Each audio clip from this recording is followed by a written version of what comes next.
The latest on a major worldwide internet outage overnight. A problem surfaced at Amazon Web Services that brought down some of the world's most popular apps and websites such as YouTube, Reddit, Snapchat, even McDonald's and Starbucks.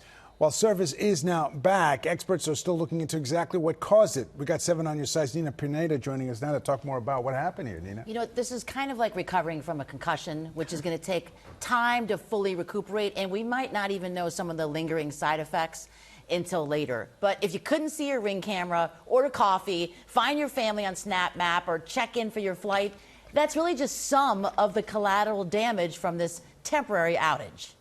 The alert hit at 3:05 a.m. Eastern Time. Down Detector, the app which tracks these things, had users reporting problems with a huge spike.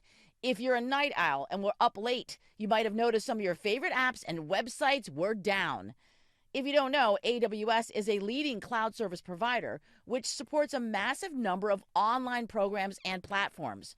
When the outage first occurred, Amazon said it was investigating increased error rate and latencies. Around 5 a.m., the service provider said it had identified the root cause of the issue and began fixing it.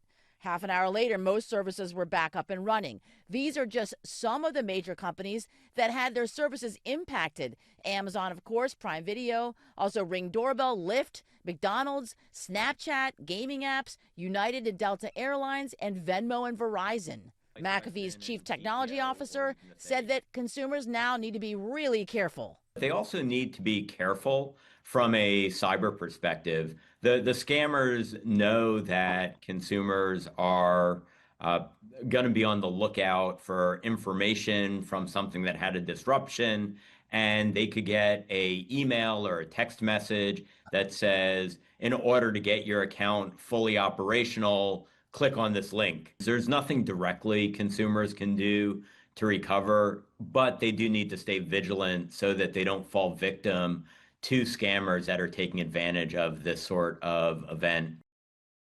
Oh yeah, cybersecurity firms like McAfee's know anytime there's a disruption, it is like Christmas for scammers when you get that link, and you will, to your phone saying, re-enter your Amazon password, reconnect your bank to Venmo or Verizon or whatever, just delete it. There's going to be phishing attempts everywhere taking advantage of this collective disruption that we all experienced. Yeah. So let me ask you about the airlines. Back in July, when that crowd strike issue, it was a nightmare for airlines.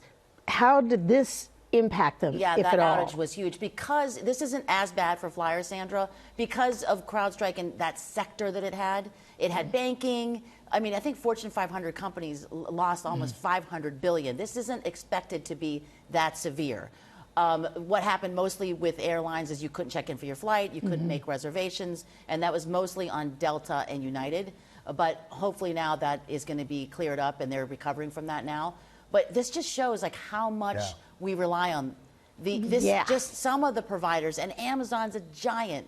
Now we're seeing how big of that shadow is that they cast across the world and everything we really do. You can't even imagine the panic that went into people trying to order their Starbucks online. They were like, wait, I can't get my morning coffee. So it really has a long range of things there. No question. Thanks so much, Nina. You're welcome. Appreciate it.